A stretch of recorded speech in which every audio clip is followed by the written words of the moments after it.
توبہ یہ نہیں کہ اپنے گناہوں پہ اتنی شرمندگی ہو جائے کہ اس سے منہ چھپا کے بھاگ جائیں۔ توبہ اس گناہ کی معافی مانگنے اور دوبارہ نہ کرنے کا عہد کرنے کا نام ہے۔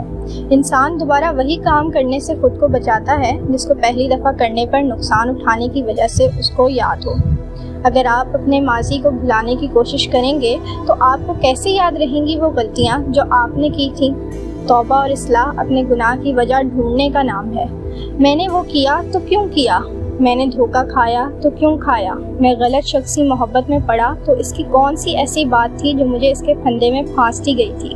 یہ باتیں بھلا دینے کی نہیں، یاد رکھنے کی ہوتی ہیں۔ کیوں؟ کیونکہ تاریخ خود کو دہراتی ہے۔ جو غلط کام آپ سے پہلے ہوئے ہیں ان کے مواقع دوبارہ آئیں گے۔ شاید ابھی آپ کو اس بات پہ یقین نہ آئے، لیکن اپنی جس پرانی غلطی پہ آپ کو شرمندگی تھی وہ زندگی کے کسی موڑ پہ آپ کو کسی دوسری شکل میں ترغیب دلائے گی۔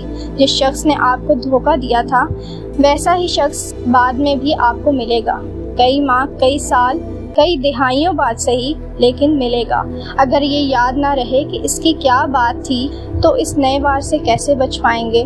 ماضی کو بھلا دینا غلط ہے، ماضی سے سیکھنا اصل آرٹ ہے، اور ماضی کی غلطیوں سے سیکھنے کے لیے پہلے ان غلطیوں کی ذمہ داری قبول کرنا پڑتی ہے۔